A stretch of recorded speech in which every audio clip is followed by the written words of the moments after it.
মুসলিম জাহান চ্যানেলের পক্ষ থেকে আপনাদের স্বাগতম। মাহে রমজানের পবিত্রতা রক্ষায় রোজা ভাঙ্গার কারণসমূহ: ইচ্ছা করে বমি করা, বমির বেশিরভাগ মুখে আসার পর তা গিলে ফেলা, মেয়েদের মাসিক ও সন্তান প্রসবের পর ঋতুস্রাব, ইসলাম ত্যাগ করলে,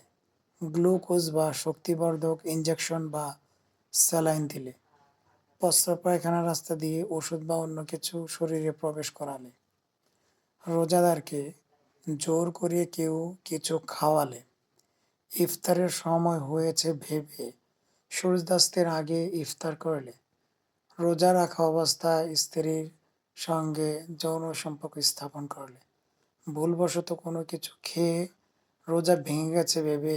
ইচ্ছা করে আরও কিছু খেলে, বৃষ্টির পানি মুখে পড়ার পর তা খেয়ে ফেললে, কান বা নাক দিয়ে ওষুধ প্রবেশ করালে, জিহ্বা দিয়ে দাঁতের ফাঁক থেকে ছোলা পরিমাণ কোনো কিছু বের করে খেয়ে ফেললে, অল্প বমি মুখের আসার পর ইচ্ছাকৃতভাবে তা গিলে ফেললে, রোজা স্মরণ থাকা অবস্থায় অজুতে কুলি বা নাকে পানি দেওয়ার সময় ভেতরে পানি চলে গেলে,